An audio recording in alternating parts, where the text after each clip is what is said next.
They didn't just lose to Amazon, they helped build it. This is the story of how Borders handed over its future to the company that would replace it. This is the series where we break down the deals, decisions, and power shifts that built and destroyed billion-dollar empires. For a long time, Borders looked like a company that understood books better than almost anyone else. Large stores, deep selections, comfortable spaces where people could spend hours browsing shelves, discovering titles they didn't know they were looking for, and walking out with something physical in their hands. It felt like a destination, and for years that model worked. But beneath that success was an assumption that would quietly shape everything that came next, that the store was the business. Mini insight, they thought they were selling books. They were really selling access, because what Borders actually controlled was not just inventory, it controlled discovery. Customers came to Borders to find what to read, and whoever controls discovery eventually controls everything else. At the time, that power felt stable. But then the internet arrived. At first, it didn't look like a replacement. It looked like an extension. A website could support the store, maybe even drive more traffic to it. But it didn't feel like something that would replace the physical experience of browsing. That assumption wasn't irrational, it was just incomplete. And this is where the story turns. In the late 1990s, another company was quietly building a different model: Amazon. It started with books, but it wasn't building bookstores. It was building a system. Search instead of shelves, algorithms instead of staff picks, logistics instead of locations, and most importantly, data instead of intuition. Amazon didn't need stores to understand readers. It watched what they clicked. Borders saw Amazon. It understood that online retail mattered. But instead of building its own system, it made a decision that seemed efficient at the time. In 2001, Borders outsourced its entire online business to Amazon. If you went to Borders.com, you weren't really interacting with Borders. You were interacting with Amazon. Amazon handled the platform. Amazon processed the orders. Amazon fulfilled the shipments. Borders kept the brand. Amazon kept the learning. This wasn't outsourcing a channel. It was outsourcing the future. At the time, the logic made sense. Building a competitive online platform was expensive, complex, uncertain. Why invest heavily when a partner could handle it? Why risk failure when someone else already had the infrastructure? From a short-term perspective, it looked like a smart move. Lower cost, faster execution, less risk, but it came with a hidden trade-off: control. Every online interaction generated data: what people searched for, what they clicked, what they bought, what they ignored. And that data didn't stay with Borders. It went to Amazon. Borders sent its customers online, and Amazon learned from every one of them. While Borders continued operating its physical stores, Amazon was building something far more powerful: a feedback loop. The more customers used Amazon, the better it understood them. The better it could recommend. The better the recommendations, the more customers returned. And Borders was feeding that loop, customer by customer, click by click, order by order. Inside Borders, the stores still felt strong. Foot traffic existed. Sales were stable enough.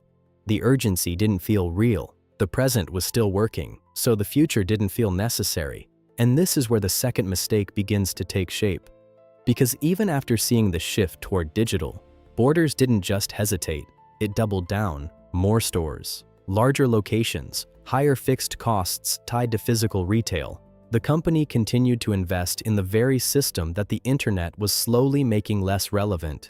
At the same time, another shift was approaching: ebooks.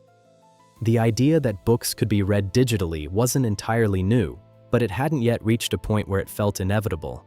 That changed with Kindle. Amazon didn't just want to sell books. It wanted to own how books were consumed. The Kindle wasn't just a device, it was a gateway. Buy a book instantly, download it in seconds, carry an entire library anywhere. No shelves, no inventory, no stores. Amazon didn't just remove the bookstore, it replaced the reason for it. Borders saw this. It wasn't unaware, but once again, the response was shaped by structure. Physical stores were still the core business. Ebooks threatened that. Digital reading reduced the need to visit a store, reduced the need to browse shelves, reduced the need for physical inventory. And when your entire organization depends on physical retail, that kind of shift doesn't feel like opportunity. It feels like erosion. The future didn't look like growth. It looked like loss. So Borders hesitated. It experimented, but never fully committed. It reacted, but never led. And while it hesitated, Amazon moved. Kindle became a platform. Publishers adapted. Authors adapted. Readers adapted. And the relationship between customer and bookstore changed permanently, because the bookstore was no longer the gateway. The platform was. Borders, meanwhile, remained anchored to its stores. Leases still needed to be paid. Inventory still needed to be stocked. Operations still needed to run. Every part of the business reinforced the same model, and that created a structural trap.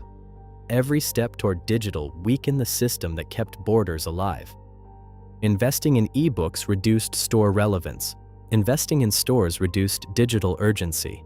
The company was caught between two models that couldn't fully coexist, and in trying to balance both, it committed to neither. Amazon never had that problem.